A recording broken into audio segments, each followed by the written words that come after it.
We're here in southern France with scientists fishing for the noises created by earthquakes under the sea, and for that they need far more than fishing nets.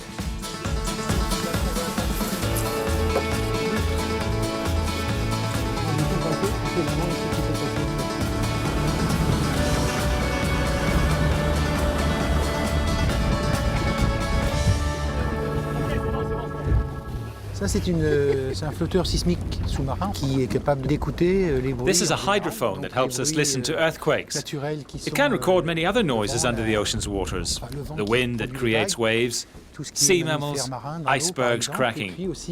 But we're interested in the noises created by earthquakes. Et les séismes.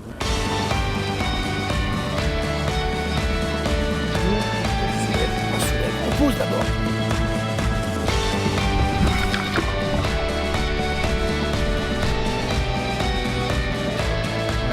Once in the water, these high-tech seismologists' ears are programmed to drift away with deep currents.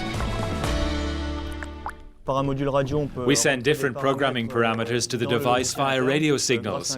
Thanks to an internal clock and a pressure transducer, we can tell it to go to a certain depth, fix the length of the mission, or decide how long we can keep on recording data.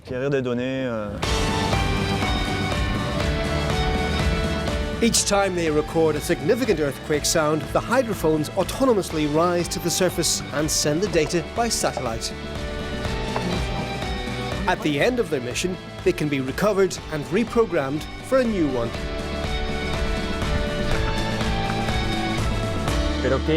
But what's inside these floating computers? To find out, we need to head back to dry land.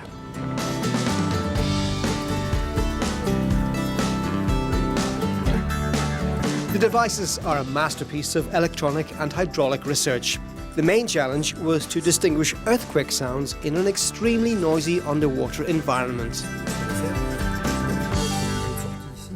The noise in the ocean is so tremendous. There are ships, there are oil companies prospecting for oil, there are whales that sing their own song, there are all kinds of noise sources. The storms make a lot of noise.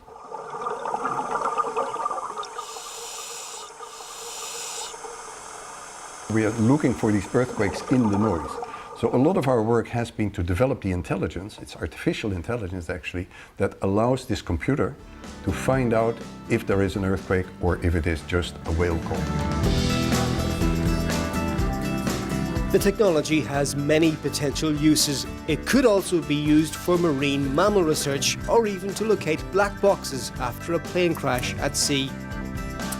But first and foremost, scientists are working on concrete projects on earthquake research. 600 of these devices scattered around the world's oceans in the framework of international cooperation would give us a much more accurate imaging of the Earth's interior than we have now, especially in the southern hemisphere, where there are more oceans and where we lack data.